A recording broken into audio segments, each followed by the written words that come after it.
remembered. But yeah, a day before Friday, but that's okay. Thank you very much for staying with us. And I am confident you've been having a great time listening to the amazing conversations from the Morning Crossfire, What's Happening Abuja, and the Sunny Side Show. Well, it's time for Hard Fact. It gets intense, then it gets light on the show because we start off looking at some of the big stories. We get on a very intense conversational trajectory, and then we tap her out with eyewitness report, situation update, and some light stories to just wrap up the show nicely. My name is Kimberly Wachku, call me Kim, the Oracle, the digital Oracle, that is, OTF, the fellow, Chanyawa, Madam Speaker, Okurora one. I'll say yes to them. Hi, Somi. Hello. How are you doing? I'm good. Settling in nicely into hard facts, are you? That's all I'm going to say about that. Oh, but it's always good to be here. Something about, I don't know how you've been doing it, but something about coming. 13 years been doing this oh, plus. My days. Well done. Yeah. Thank you very much. Well done. We've got Mr. Emmanuel Ozomina with us in the studio. He's a public policy consultant and social commentator, political analyst. I could go on and on as to the many things that he does, and we're always delighted and happy to have him in the studio. Sir, welcome. Thank you, Kim. Thank you, Good to have Somi. you here. And thank you, Nigeria. Yes, and in River State, a lot of people gathered, just waiting for the official handover, which has been done already. It's been done officially. Ibas has handed the baton over to Fubara after the statement put out by the president yesterday. Some people were expecting a national broadcast, like in the shape that it took when the state of emergency was called to address the nation. I don't know if we were expecting any ceremony. Since it was not an impeachment, it was a state of emergency. There was no much ceremony expected. The National Assembly, State Assembly, we're not expecting anything from them. So it's just hand over to the next guy. State of emergency lifted, the president said, and that's it. Fubara is back on board. The plenary has resumed, I hear. Yes. The State Assembly have resumed. And at this point, they'll be playing catch-up for the next 6 months. So the administrator said he's done his bit to reform civil service. He put certain things in place. I don't know. Should Fubara look into what the administrator did in the 6 months that he was there? Should the State Assembly also just like beam their satellite? What did you do? How did you manage resources? Did anything unusual, heavy move away from the state or your administrator, or just move ahead and just do you? What should we expect next? I think the key thing is that it's sad that Rivers had to happen, that Fubara had to be suspended, that the deputy, Professor Ngozi Odu, had to be suspended, that the State House of Assembly, that is supposed to represent the people of Rivers State, on pause for 6 months. It's really sad for democracy. And,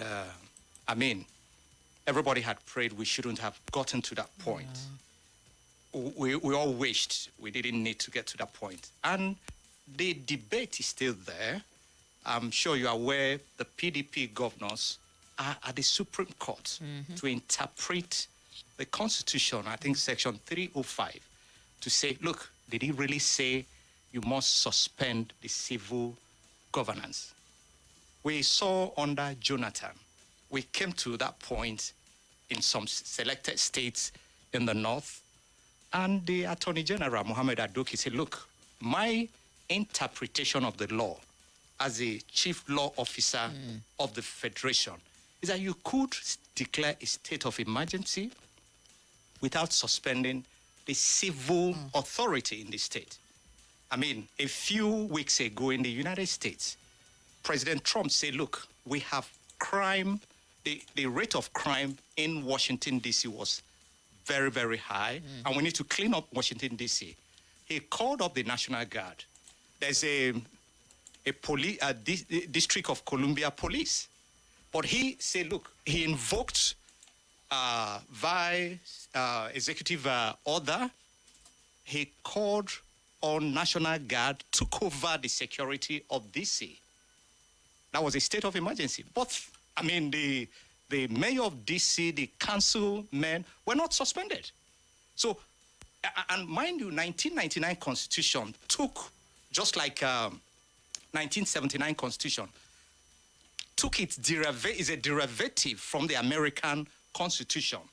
American presidential constitution, because under parliamentary system of government, like we had in 1960 constitution, by 1963, when state of emergency was declared in Western region, and they had to suspend the premier of Western region.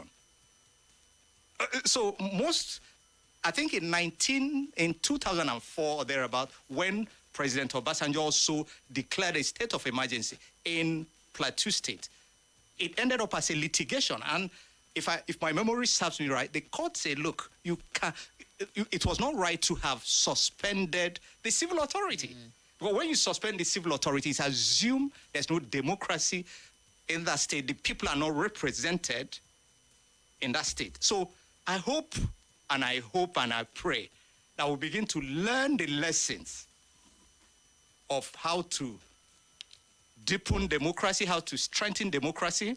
Even though if you read the statement signed by the president on lifting of the state of emergency, he had said, look, he didn't want to come to that point, but he had to intervene. But again, that intervention, what should it have been?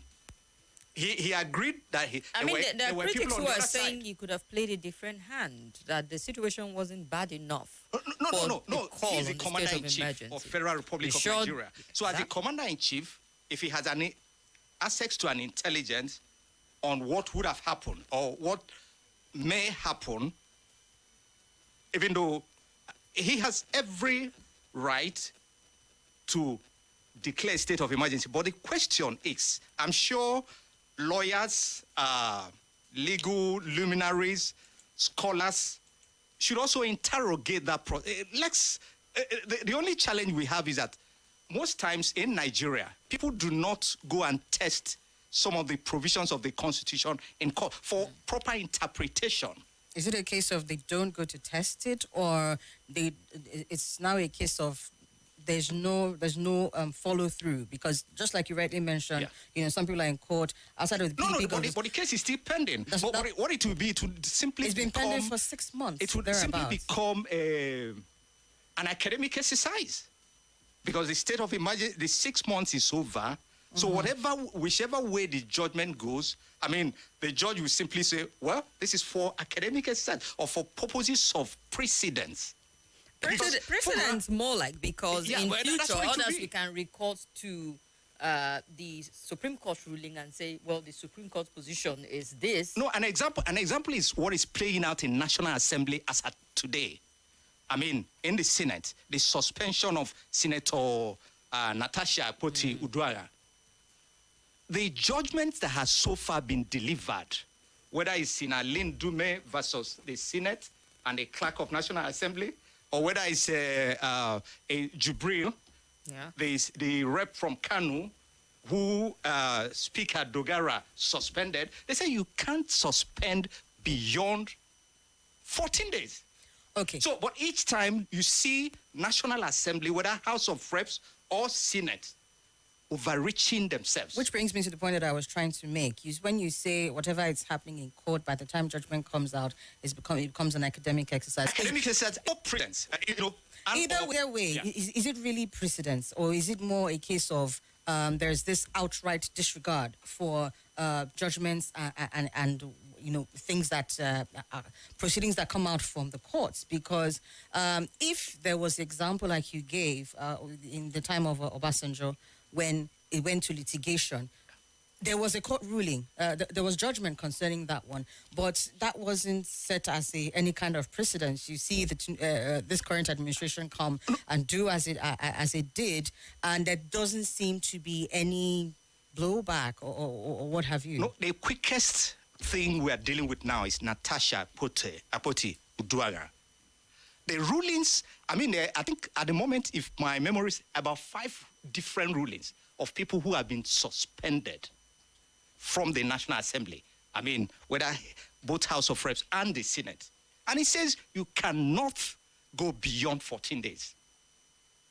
And now 6 months is over for Natasha. Then the clerk is insisting that it's only the Senate that can recall. So the point there is a question of, are we working to strengthen democracy, to deepen it, Because one of the things about democracy is simply learning, picking up lessons learned at each point in time. That's what democracy is all about. Between 1999 and to date, if you ask me, we haven't learned anything.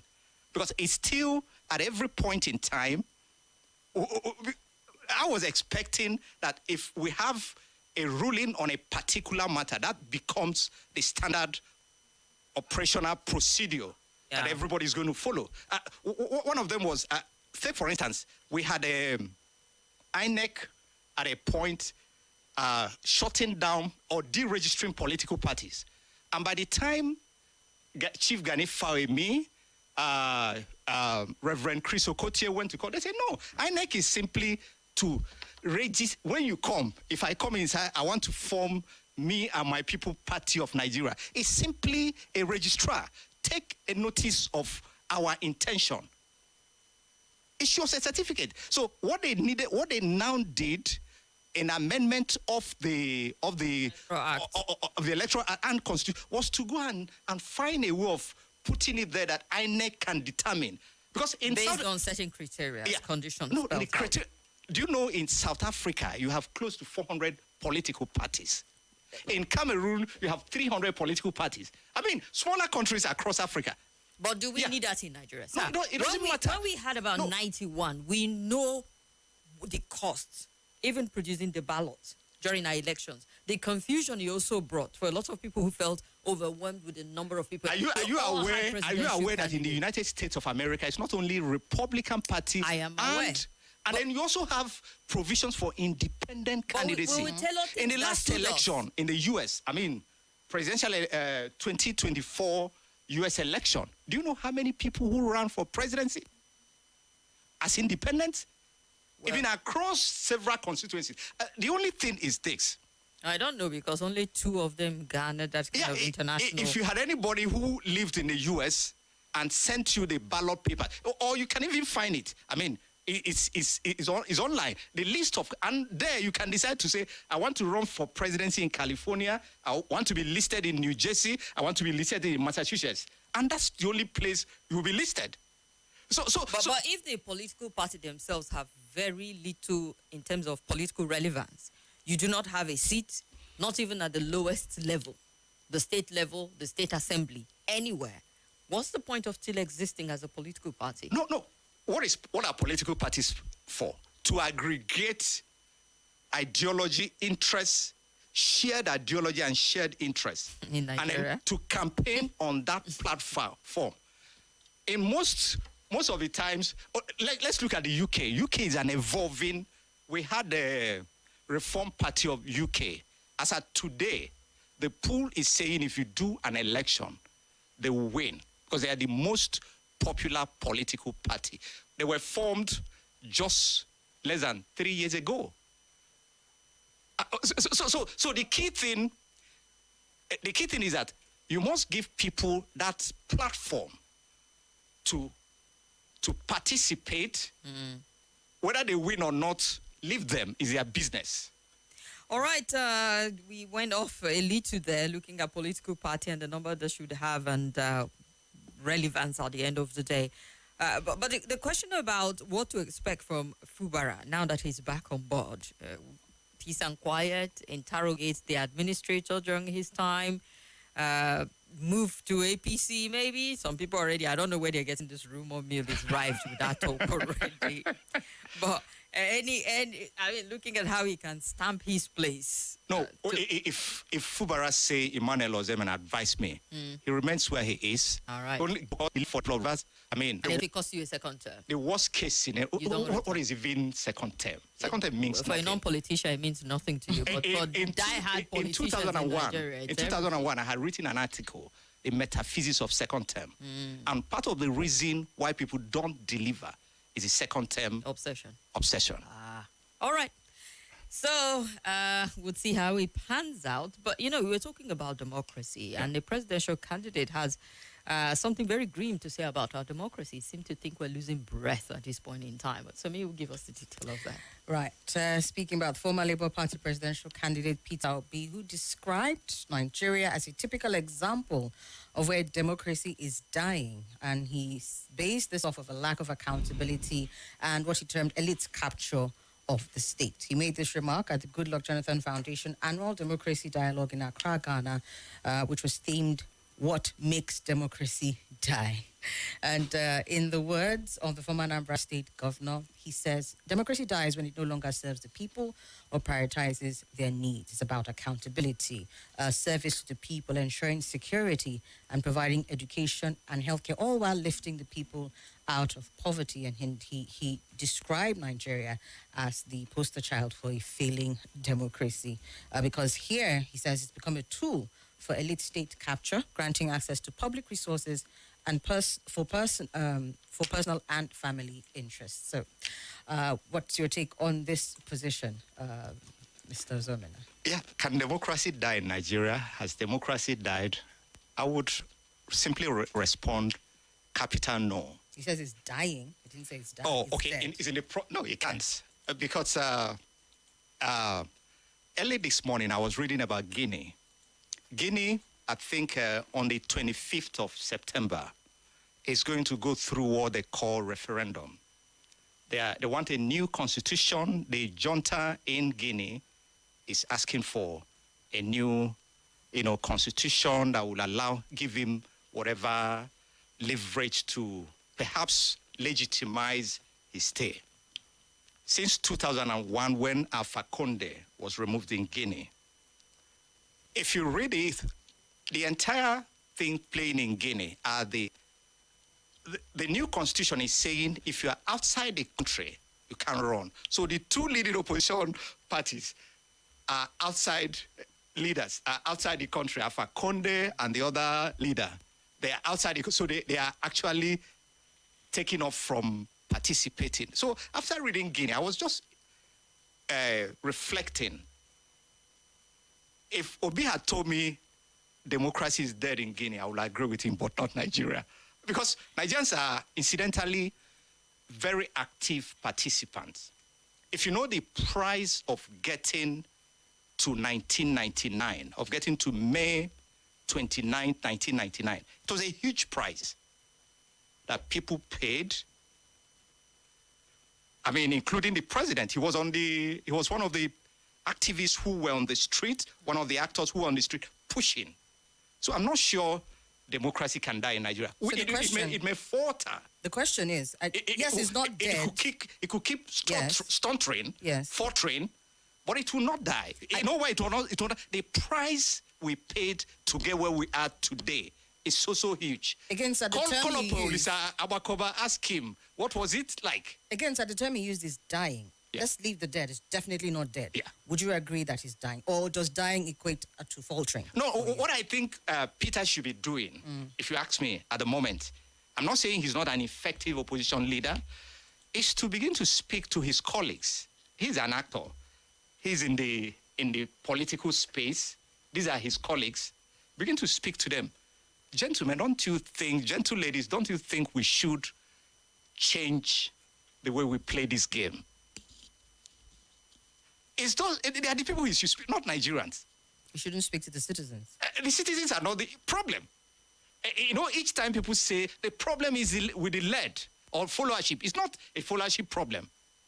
It's a problem of leadership. Leadership can set Well, I don't the think pace. it was referring to the citizen as being responsible for the death. No, of he talked democracy about in the elite country. capture. Yeah, elite state capture. Elite capture. state capture didn't start today. And it won't end today. It's always been there. I mean, if you meet an old man who is about 80, who would have been in his 30s in 1960 or thereabout, ask him, what was it like? Was it an Eldorado? Politicians still had, the Nigerian politicians hadn't changed. In the last 40 years, I've taken time to read the biographies of virtually every important politician in Nigeria. Nothing has changed, if you ask me.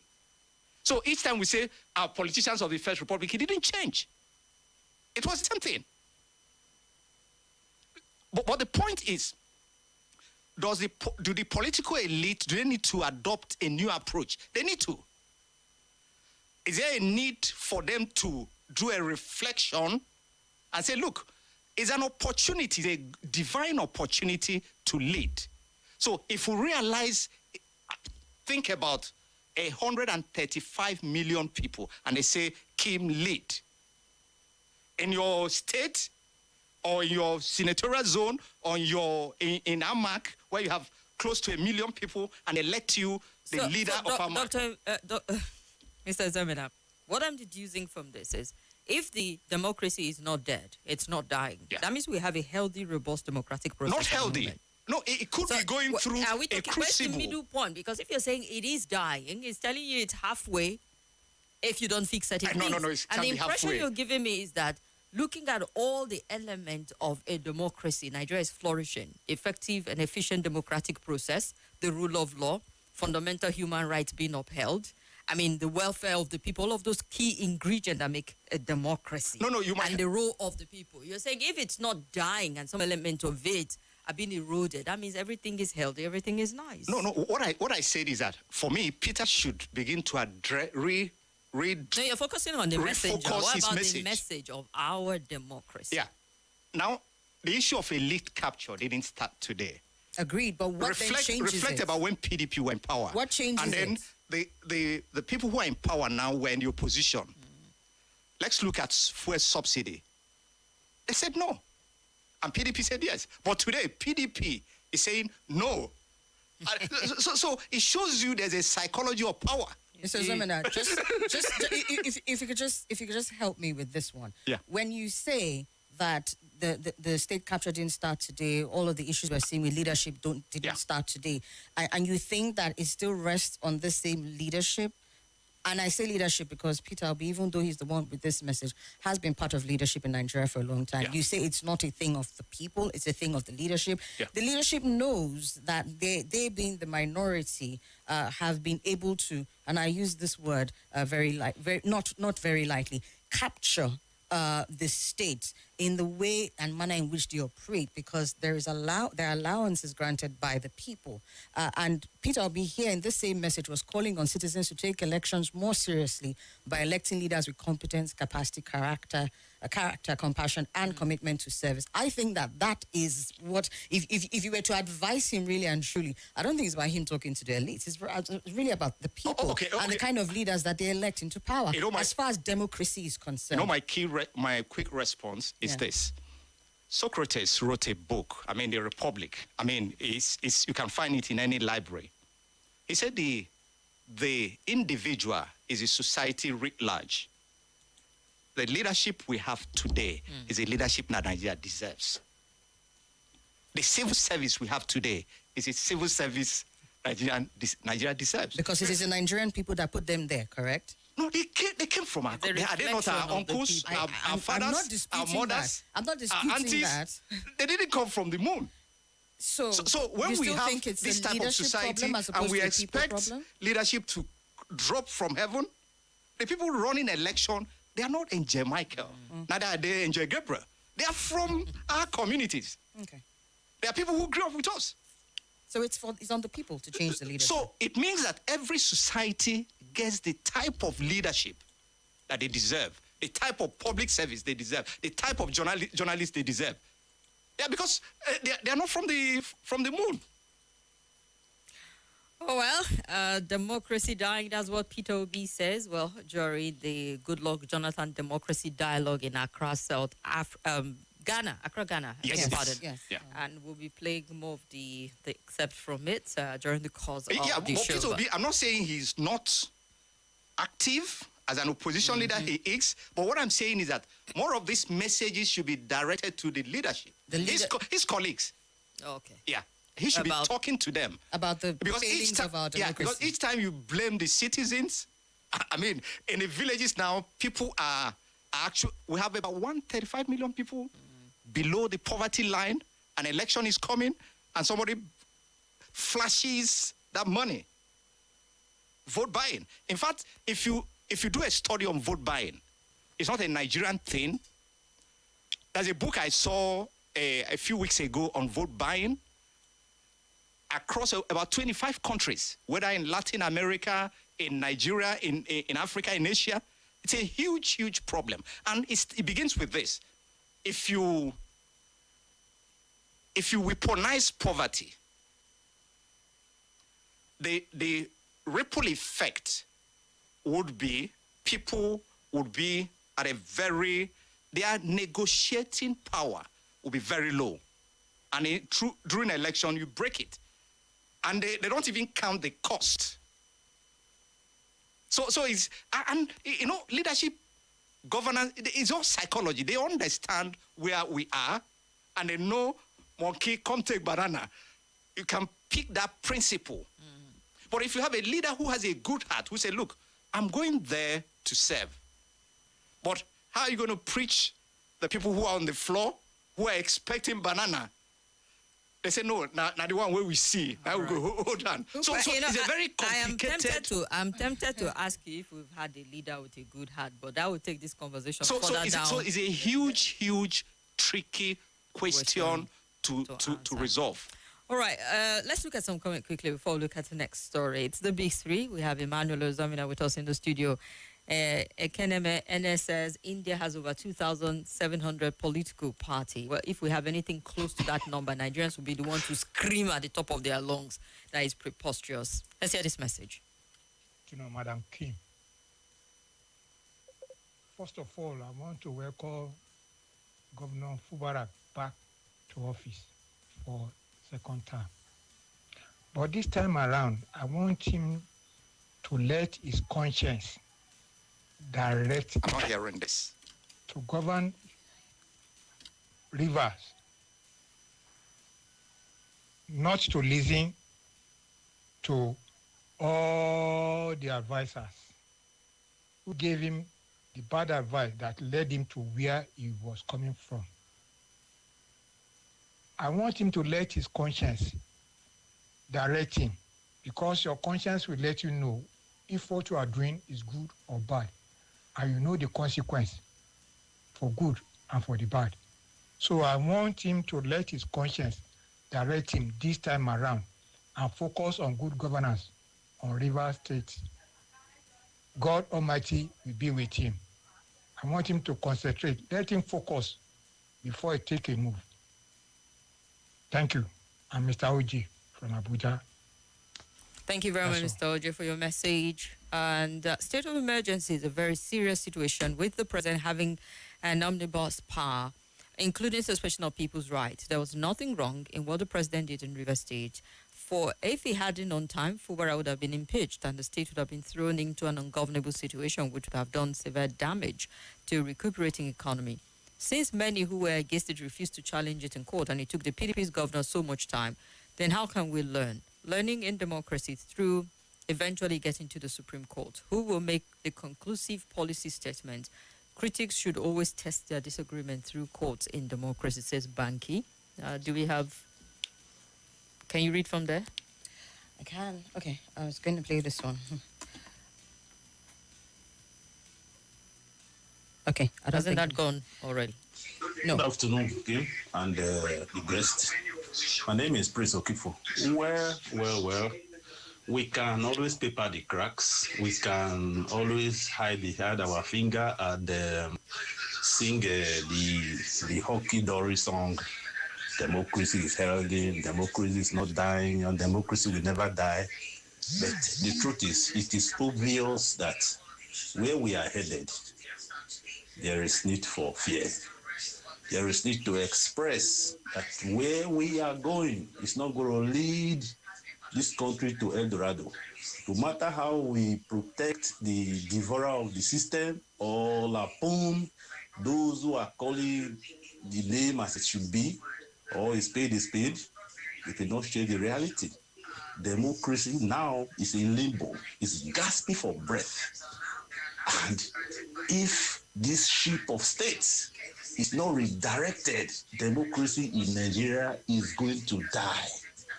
That is the honest truth. All right. Thank you very much for your truth. And Israel says it is clear that the governor has agreed to the terms and conditions attached to taking back the office. But how he's going to deliver to the people of Rivers State in a booby-trap office is what is keenly being watched.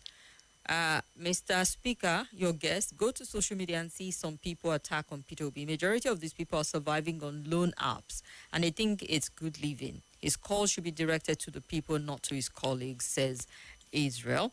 Has he read the biography of Tafawa Balewa? Anything that is not healthy can be described as dying. Maybe Google can help us. I still wonder why politicians go to our Supreme Court in this dispensation, says Jerry. And Mr. Ozemena always try to balance what is not balanceable. Hit the nail on the head and not setting on the fence. Our democracy is fast dying, is Leo's opinion. Really enjoying the show. I don't like the fact that your guest isn't answering questions straight up. I guess he's a fan of the current government. Sammy, that cracks him up.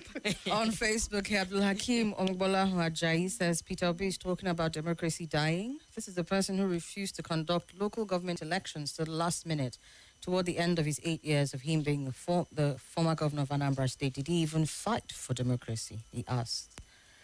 Okay. Do you have more on Facebook? No. That's all. All right. Let's hear this one and then we'll go to the next story. Good afternoon. What I want to say concerning Fubara is that Fubara is a contract governor. So he has been contracted before.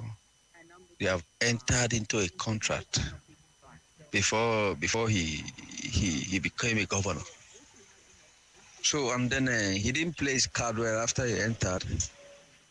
And then unfortunately, his predecessor has a long leg in the presidency. So that is why they connive and do what they did. But for me, he can't do anything. If he wants to resign, he can resign. If he don't want to resign and follow them, fine. Until he finishes 10 and then go and rest. And then look for a whole way too. All right, his own opinion there. Let's go on to the next story. The last administration popularized this whole social intervention and conditional cash transfer school feeding program. At the start of it, it sounded and looked a bit, interesting, and it just felt like, all right, the poor and all of those vulnerable people will be getting some sort of, support from the government. And then it grew into a point where Nigerians started questioning the amount that was going into it and asking for accountability and if indeed the poor were benefiting off of it, or some middlemen and those in charge were reaping the poor blind at this point in time.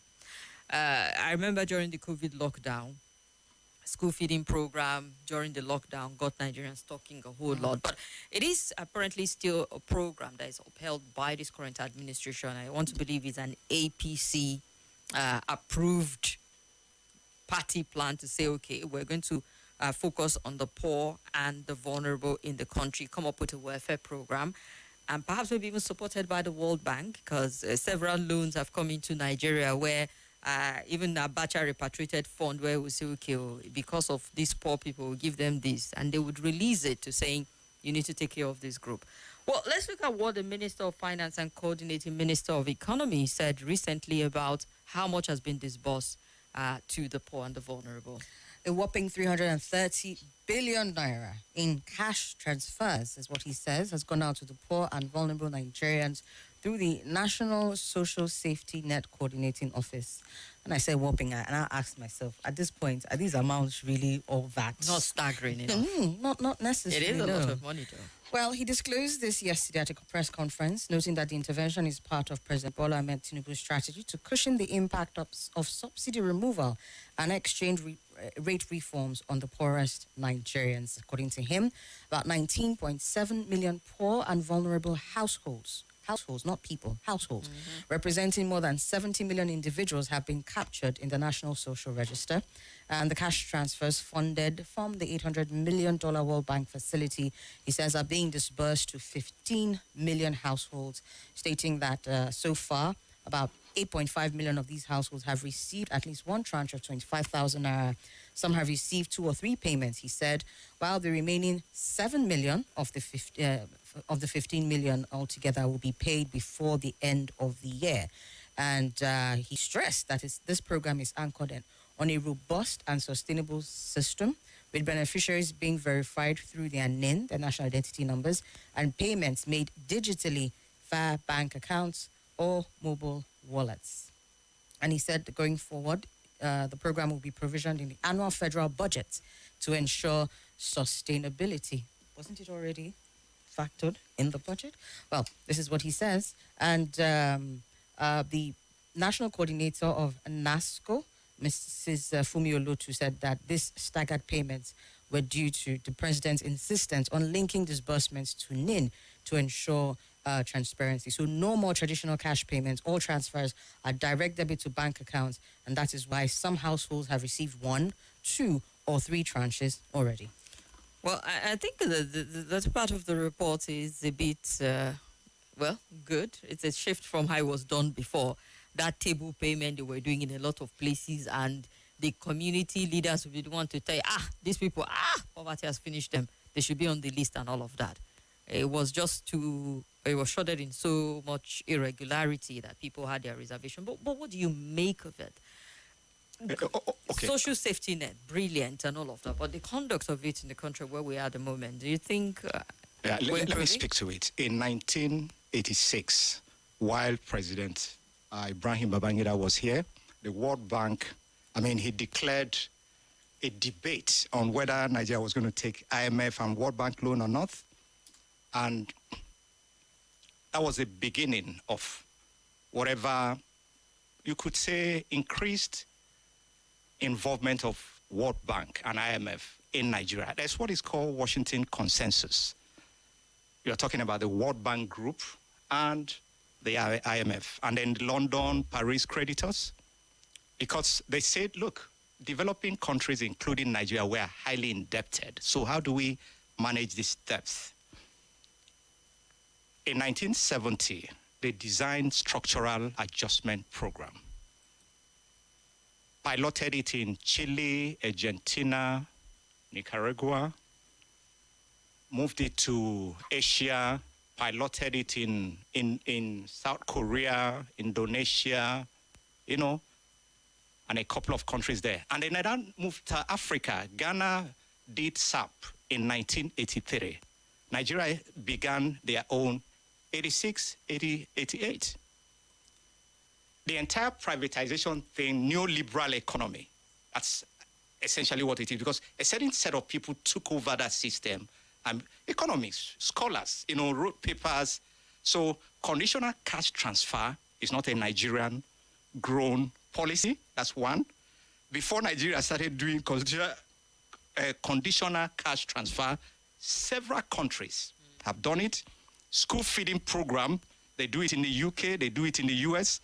The mayor of New York, Eric Adams, was speaking a few days ago of how many number of children they are going to feed in New York public schools.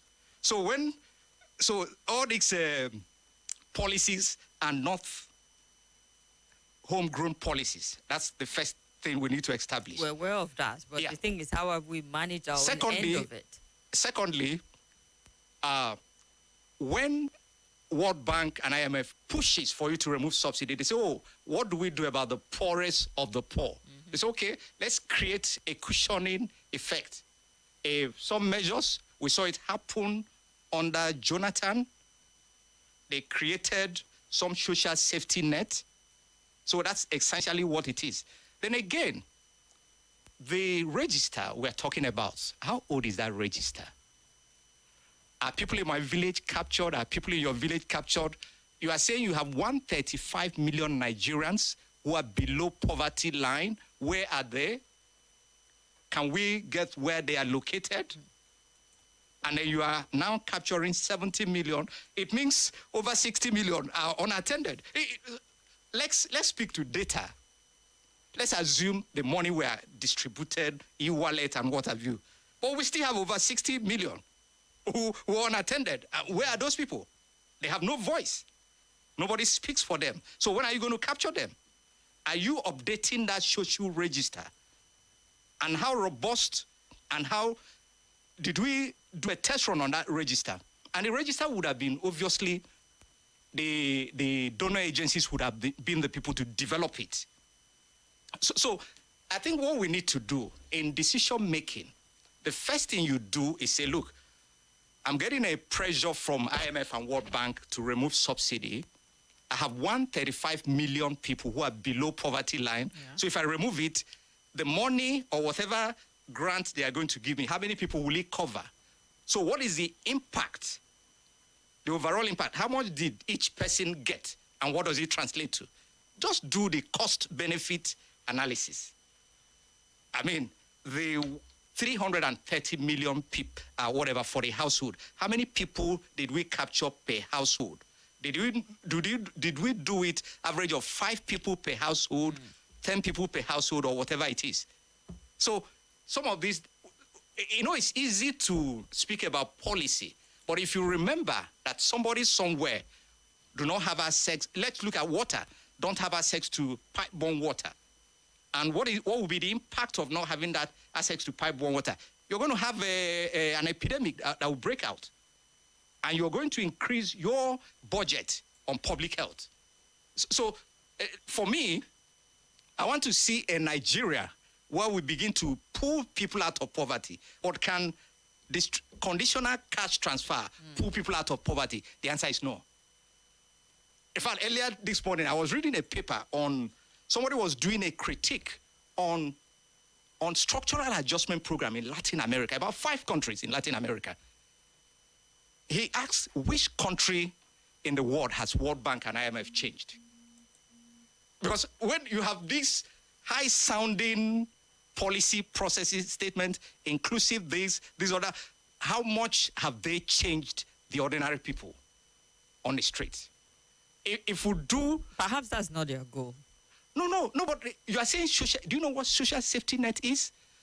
I mean, they have it. They have all their mandate outlined here. They mean to build and manage the Nigerian Social Register. They mean to coordinate safety net programs under a unified national framework and drive policy coherence across federal and state levels in broader social protection space. And when you're looking at the social safety nets that they mean to tackle, alleviate poverty, food insecurity, and malnutrition, reduce inequality, and promote shared prosperity. No, these are intervention. No, this is what they have listed as their mandate. These are the things that they are set at. I'm looking at their website here, and based on some of these things. I'm not. No, the issue we're talking about lived reality of the man in my village, in your village, in Abeokuta, in Kaura Namuda, in Omuahia, in Uyo, in Ekore. That's what we're looking at. Because any policy that do not translate to the man there having access to education, I mean, in the US, they talk about pulling yourself from the bootstring. Go and read about people in the US, the type of opportunities people get. Say, look, I came into the US as an immigrant and I had $5 to my name. So what we need to do is to create opportunities for people. Is that opportunity? That opportunities is what I have not seen. Take, for instance, you have a national health insurance that covers only about less than 5% of people who are in the formal employment. So people who are in the informal sector are already out. And quite a lot of policies don't capture people in the informal sector. And meanwhile, you have over 78% of the people in the informal sector. So, in fact, when the national health insurance was designed, it was supposed to be a universal health insurance. That's what they have in the UK. And it's fundable. I mean, you ask me, how would you fund it? You have companies, just like you have tertiary education trust fund. The tertiary education trust fund were set up by ASU. I remember in 1991, IBB said, look, we cannot attend to the request of ASU and the universities. They said, look, you have XYZ number of companies in Nigeria set up just 2.5% or thereabout from their profit. Do you know if they had maintained that original idea, then it was education trust fund. They had equal number of representation. ASU and government had the same number of people. All right. So, well, in essence, you're saying, sir, that it's a work in progress, what we're doing. Is it work in progress? We're not achieving the aim. It's just an intervention. Intervention. An intervention it's not something that remains there forever. It's just an intervention. But the point is that, can it pull people out of poverty? Well, No, I don't think so. Definitely doesn't look like it. Yeah. Says, Ike says, who got the transfer? What criteria was used to select those who got the disbursement? This is all okay. What's the difference between these and the former administration school feeding program? Let's keep playing. Really funny. That is the problem Nigeria has. We're not ready for this copied stuff. We don't even have a credible data to start with. AY movie, The Waiter on My Man. But they do have a data, collected the people who they feel for within that bracket. Hello. Hello. I greet you. You're welcome. Good afternoon, sir. Good afternoon. Thank you, sir. Jonas is calling from Niger State. Just want to beat them before the masses. I think I want to call on the government. The solo administration that govern River State for 6 months, they should also transfer him to part of the north. You understand? For him to bring peace and order there. You understand? For 6 months, they should transfer him to Zafara, Benue, and Kaduna, and the rest of them. You understand? So that we know, is it politics or they are just receiving the masses? For the cash transfer, we haven't seen anyone. All right, maybe you're not poor and vulnerable. That's why. 0700 951 0000. Hello. Yeah, hello, good afternoon. My name is Abdul calling from Jabi. Your guest has spoken very well on the respect of the developmental aspect in a democratic dispensation and what the government needs to do. But how will you expect all these developmental aspects in any field of the democracy without credible government in a position of government? This is a government that just former Minister of House of Representatives, Yakubu Dogara, has said the present government has inherited a vast economy from the late Mohamed Buhari. Which party is he belong to? And which party is present government is belong to? The same APC. And they are confessing to Nigeria that they cannot deliver. The economy is in a position. So let Nigerians start thinking twice. Let them start thinking 2027 to remove APC government in a position of government and look for a credible leader, youth, that they are capable of delivering Nigeria to the destination that we supposed to be. Because the world is a global village. We need credible youth that they are going to change the narrative of Africa entirely and keep the aged people. The aged people that they are all right being in a position of government 70, 60 years is no more agree. That is the truth of the matter. So please, Nigerian, wake up. Thank you all right much. Thank you so much. What you are doing and do it very well. Thank you very much. Let's take one more quickly. Hello, good afternoon. Yeah, good afternoon, Kimberly. Good afternoon. Yes, I heard your political analyst talking about P2B being wrong about talking about democracy going down and all that.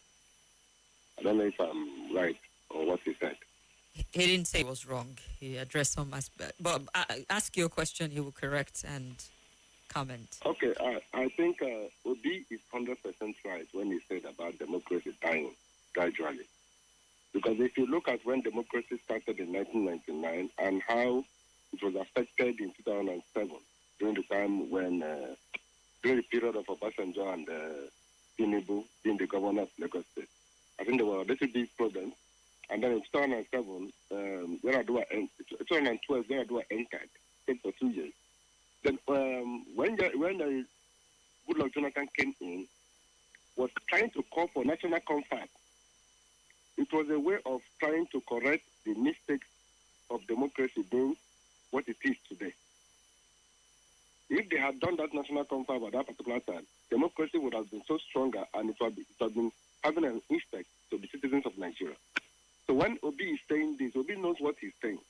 So all right. A political analyst should check why the reasons why Obi was saying that. Right from 1999 to date, and see why the 7-man panel during the time of 2023 election. All right.